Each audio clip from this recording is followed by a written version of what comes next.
Ladies and gentlemen, boys and girls, rednecks of all ages, and all comrades out there, today we are shooting the best gun that communism can buy, the Mosin-Nagant. Let's defend communism.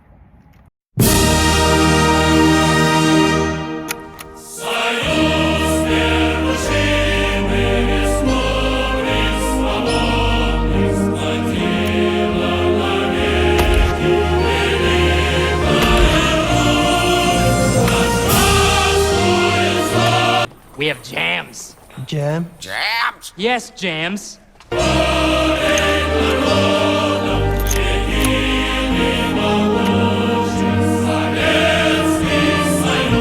Fig jams. Yam jams.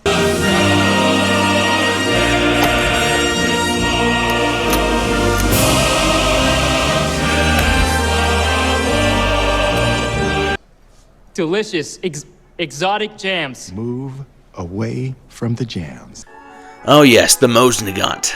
This rifle might be the most argued about rifle online. You have basically two kinds of people. The fanboy who treats it like a holy relic forged by the hands of Mother Russia herself. And the haters who say it's basically a steel fence post with a trigger. In one corner, people brag about how their Mosin can shoot sub-MOA groups all day long. In the other corner, critics swear their bolt is so sticky you need a hammer, a prayer, and a shot of vodka to open it. The debate gets so heated you think the rifle was running for president. Love it or hate it, the Mosin inspires passion. The truth is somewhere in the middle. The Mosin is a piece of history. However, it was built by communist bureaucracy, which means that quality control really wasn't a thing for them. The Mosin didn't just survive history, it lived through it. It's like your Russian grandpa who smokes unfiltered cigarettes and shovels snow shirtless. It was first adopted by the Russian military in 1981 when the old Russian Empire decided their soldiers needed something better than a single-shot rifle and a prayer. Two designers competed, Sergei Mosin and Leon Nagant. The Russian military in peak Russian fashion said, "Why pick one when we can make them both angry?" So they took Mosin's rifle, slapped Nagant's magazine on it, and argued about it for 2 years and created the Mosin-Nagant. It was the first weapon in history built by a binational design committee, which explains why it works so great, but it kind of feels like it was assembled during an argument. Haters online have 3 complaints about this rifle. Number 1 is a sticky bolt, which I can confirm. A lot of these Mosins do have sticky bolts. The second complaint is that it has massive shoulder-destroying recoil. I disagree with this complaint. I don't think it has any more or less recoil than most bolt-action rifles. The third complaint is that it's heavier than Soviet bureaucracy. In reality, it's about as heavy as most combat rifles from the era. But that sticky bolt is a real problem. Chambering around in a Mosin kind of feels like starting a lawnmower that's been sitting outside since the Khrushchev era. It's not ergonomic, it's not smooth, but it will outlive every political system on Earth. The Mosin saw brutal action in 1914 during World War I.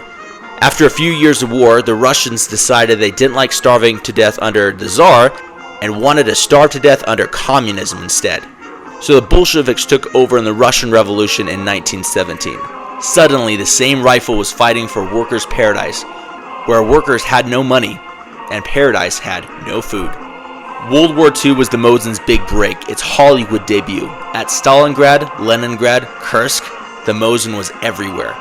Soviet factories pumped them out like communists pump out propaganda posters. Fast, cheap, and with questionable quality.